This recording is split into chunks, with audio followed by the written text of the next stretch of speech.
Welcome to episode 125 of the Oklahoma Real Estate Show. This episode, being the first show of the month, is of course going to be the market recap. We're rolling into April, so we have all the numbers coming in from the month of March. We're going to go through those, but before I start, you may have seen that the show has been relatively scripted over the last couple of months, and a couple of you investors and I have had some really good meetings about kind of where the content should go in the future, what really matters to those of you that are actually spending money buying real estate here in Oklahoma. And you guys wanted some more unscripted stuff. You wanted me to share kind of like what I did back in 2013, 2014. And to be honest, I liked that content too. So going forward, you're going to see a lot more or hear a lot more of me real talking with you. I think that's a great concept because there is so much to be discussed that we learn each and every week here in the wild, wild west of Oklahoma County. And the reason why I do call it the wild, wild west of Oklahoma County is it's very interesting how the price dynamics here, which being a low land value, high asset, like high improvement area, is what causes this to be a linear market.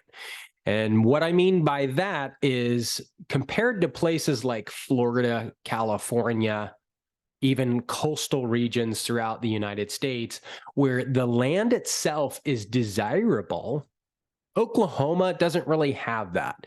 The land is cheap here. So when you're buying a home here, you're really buying the commodity on top of the land, the improvement, as an appraiser or a county would call that.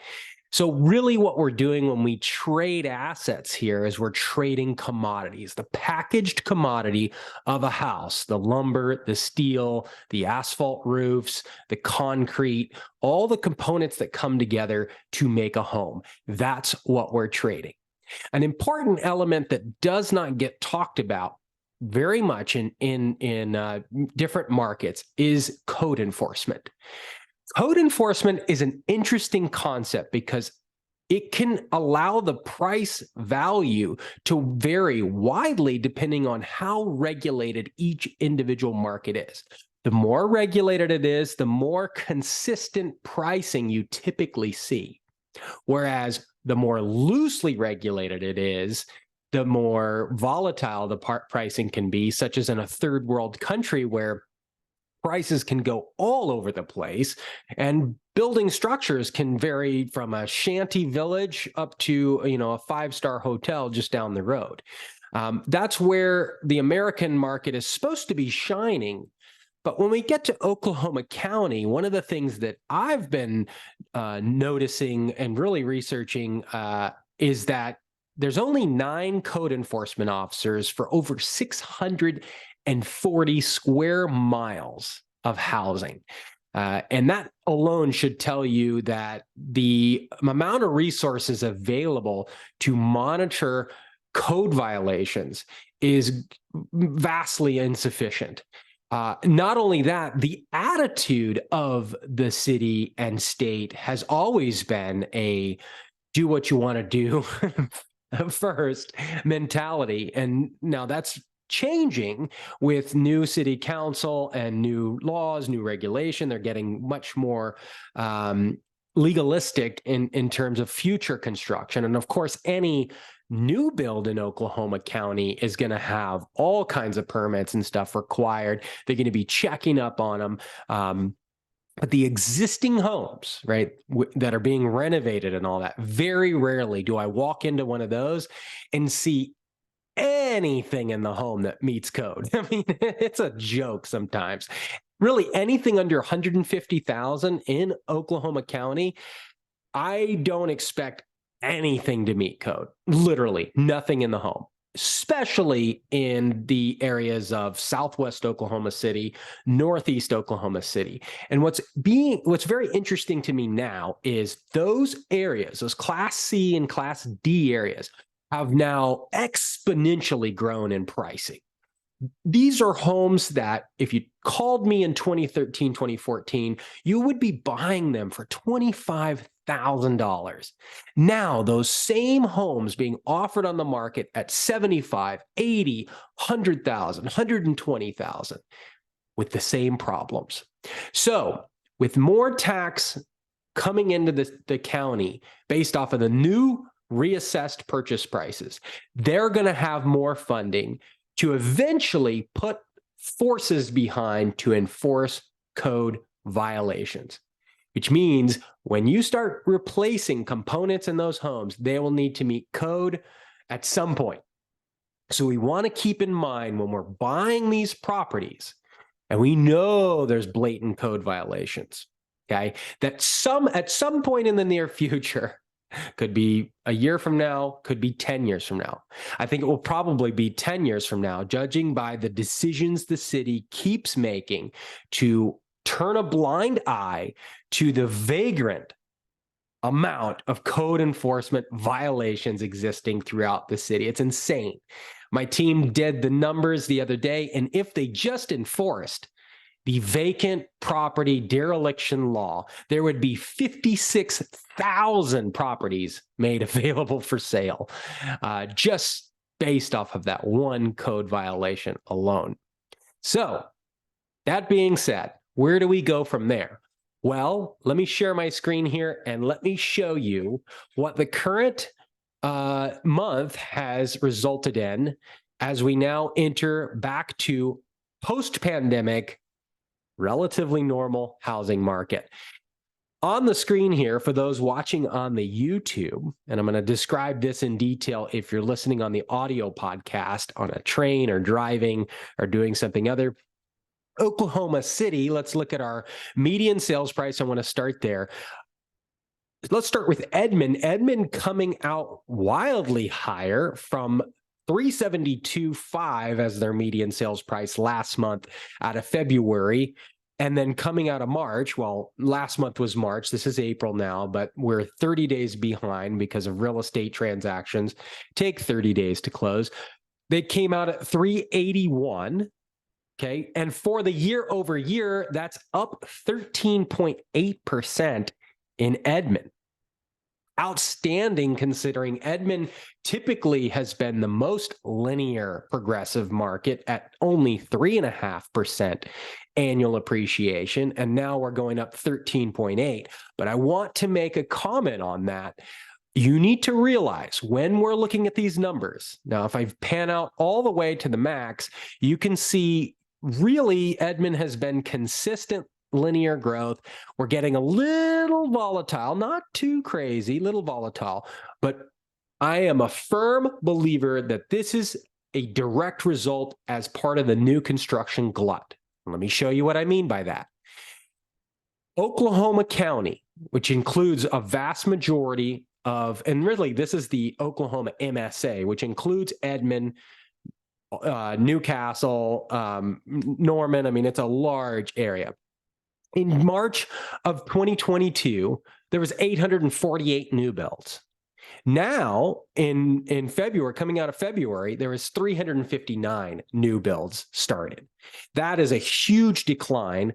And that's, if you see it takes 9 months or longer to get on the market, this price increase is most likely due to the influx of a lot of new home construction, okay, which is obviously priced at the highest price per square foot of any construction. It's brand new material. And when I look to verify this, almost 50% of the properties that were on the market the last 90 days in Edmond are new construction. So that being said, don't be surprised if in the next 6 months, we see a departure or a decline in median sales price due to this knee-jerk reaction of new construction homes going from 850 to 350 now in new starts, right? And we've already seen companies like Tabor Homes, who was throwing out massive incentives. They were having poker rallies, all kinds of stuff going on just 3 months ago. Now they're announcing via email that if you don't buy by the end of March, which now we're into April, they're going to be raising the price come April. And that's because the new home chain that they're building has slowed down, and now they only have less inventory, and they obviously have a huge corporation they need to keep in motion, and guys' salary and all that. So now they're slowing down the rate of sale by raising the price. So anyways, that's my comment on Edmond. Let's get into Yukon. Yukon coming out from February, ending the month of March.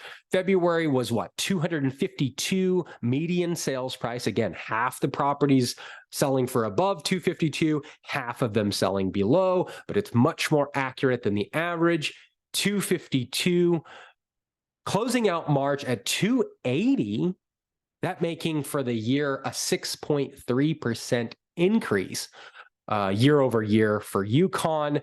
Jumping down to more came out of February in 217,000, and then into March at 205, making a negative 5.3% change in value. Now, that's the median, keep in mind. A lot of that coming into more not having the new construction glut like other markets did. And also, more has a lot of rental properties that I noticed were coming up for sale in the 80, 90, 100,000 price point. These were properties that were termite infested, all kinds of goofy stuff hit the market this last 30 days.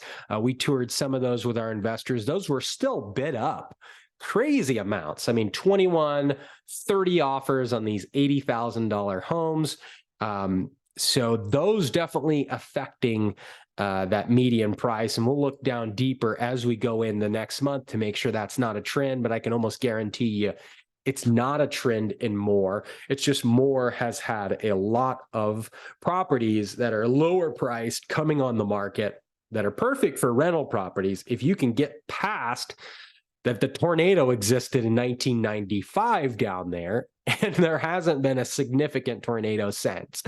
So keep that in mind. Now let's move to Oklahoma City. Oklahoma City, 211 was the median price coming out of February, jumped up to 229.9 out of March. Excellent improvement coming into the spring. That makes a 4.5% increase year over year for Oklahoma City.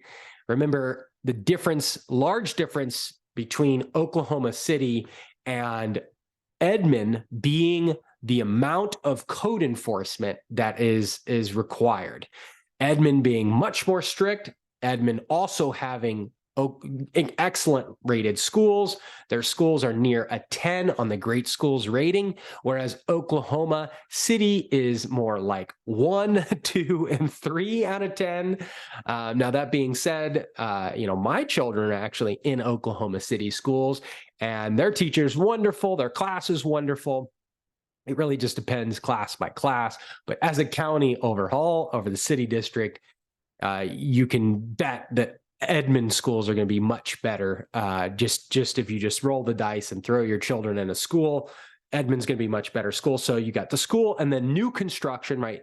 Edmond is mostly 1980s or newer homes, maybe 1960s. All those homes would have had new code enforcement laws when they were built. And that really is what sets the tone difference in each town, because sure, the home values are less in Oklahoma County, but they're also crazy put together with all kinds of ghetto rigged stuff behind the walls and just a lot of mess.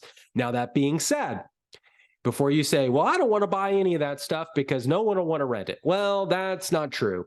Everybody that's born here or a lot of people that come here, they're used to that type of standard of living and they don't even see a difference. So that's why it's existed for so long. So I digress. All right, let's get over to the heat map. I want to look here. We're going to look through this like it's the weather. The blue areas are the highest appreciation forecasted. The red areas are depreciation areas. This is based off of a automated appraisal system created by CoreLogic, who is the preferred system for appraisers as a starting point guide for their appraisal figures. So in the middle here is Oklahoma City. I want to describe this for those on the audio podcast. The big area I want to point out here is two things. Southwest Oklahoma City, like I've been saying before, 73119, zip code 73119, huge resurgence in value. This area of town called the Box, the fire department calls it the Box because code enforcement is so out of touch in this area that there's a fire nearly every day. However, that being said, the property values are accelerating rapidly. There's a lot of people that are getting displaced out of Northwest Oklahoma City as it gentrifies, and they're being shoved down into what is predominantly Hispanic speaking or, Spanish speaking area. I'm a licensed real estate agent, so I have to be extremely careful how I describe the demographics in areas, but this is the facts, right? Is a large amount of Spanish speaking people that live in the southwest side of Oklahoma City. Well, the northwest side, who's predominantly been Caucasian, they are transferring to the southwest side. It's just, guys, I'm not trying to direct traffic in any particular way. I'm just trying to report the facts here. And the facts are folks in Northwest Oklahoma City who can't afford their rent anymore because of the gentrification that's occurred the last 5 years are going counterclockwise. We're seeing it all the time. The Northwest area of town is moving west. The northeast side of town, who was part of the redlining, and these are, again, facts, not trying to tell you where to buy based on your ethnical background. I'm telling you the facts. In 1950, the federal government said if you were African American and you wanted a mortgage, a home loan backed by the government, you could only buy in an area defined by red lines, called the redlining laws, and that was Northeast Oklahoma City, which is why that part of town has a concentration of African Americans. That's a direct result of that. So as we move, so those folks that are wanting to move into maybe newer homes, newer construction, they're moving, again, the counterclockwise movement. And that's this area of town has seen such a resurgence. This is east of Nichols Hills, west of Broadway Extension on 77. This has seen a huge increase in value. These are homes that were kind of the ghetto. This was the ghetto part. This is like East Britain Road, right before Broadway Extension. This has seen an explosion in value, and it's estimated to continue, this whole area, well into the next 12 months. Now, that being said, you're going to see homes with bars on the windows, that kind of thing, because it's a transition period in this kind of history transition we're getting into. So want to jump over to Rent Cafe's national broadcast of what they say rent is. Remember, no landlord ever gets a paper in the mail that says, "What are you renting your house for? Please fill out this form." No. These are all based off of corporate surveys that are multifamily housing, large apartment complexes that they get these rates from. But overall, we can see the average apartment rent in October, the last time they did the survey, was $962. Year-over-year change was 7.6% change. And the average single-family rent in October 2022 was $1,860 per month. That sounds really high. I think the average is more like 1,500. And anybody who has the ability to go on Zillow, which I strongly recommend you go on Zillow to rate your rent for what your property should rent for. It takes 5 minutes to go on Zillow, look at the rent, change the Zillow profile over to rent, and then look around your unit at what other landlords are advertising for and how long they've been on the market at that price point. No different from selling, opening a Subway. You want to check to see if there's a sandwich shop nearby. And if there are, what are they selling their sandwiches for, right? Okay, so before we leave, if you got your home on the market right now, I want to show you, you want to know how many showings you're going to get. Okay, coming out of March, Oklahoma City had 10 showings per listing, which is insane. It's awesome. Good to see. Moore had 16. Crazy amount of showings. Okay. Largely, this is because of those investors are those crappy properties that came on the market and they were just getting slammed with showings. So 16 showings for Moore. Yukon had 6, which is more average. Edmond had 10. Oklahoma City had 10. Now let's look at now that is the shows to pending. So as you start getting closer to 10 in the month of March, which will probably continue into April. But remember, as we get into April and May, kids start getting out of school and we get flooded with properties on the market. You're going to see more homes on the market, therefore more homes and less buyer per home area. Your days on market, let's jump into that. Oklahoma City 9, Edmond 15, Yukon 30, Moore 10. Let's look at our month supply of inventory. We are tracking relatively stable. Oklahoma City 1.4, Edmond 2 months supply of inventory, Yukon 2.3, Moore 9. I don't even know what this annual thing's talking about with 360% increase. Some of these metrics don't make any sense to me, but February was 1.4, March stayed the same. I know what it's doing. It's coming out of 1 year ago, which is obviously the pandemic. So those numbers aren't going to be accurate. I think the point we want to look at is relative to the last, 15 years, we're below average on the month supply of inventory. We should really be at 2.5 right now is what I'm seeing. 2.5, maybe 3. So we're below that. We're half of where we should be. So even if we jump up and we double in month supply of inventory, we're still right at where we need to be. So wouldn't be surprised if we see that increase as we get closer into there. Other than that, I think I've covered a lot of data here.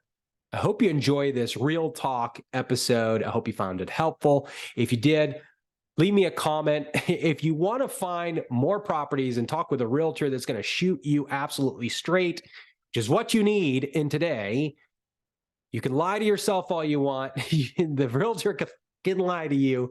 The state can lie to you. Everybody can lie to you. And sometimes if you believe the lie enough, the law of attraction, as some people say, will just enable you to live the lie the rest of your life.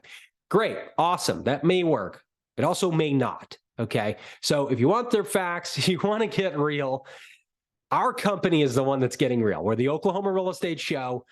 We have a commitment to you to keeping real. I will always do that because I cannot stand when an agent invests in their breasts more than the knowledge that they need to have to make sure you're making a sound investment decision. So I've said enough. I'm sure my attorney will tell me to shut the hell up after now.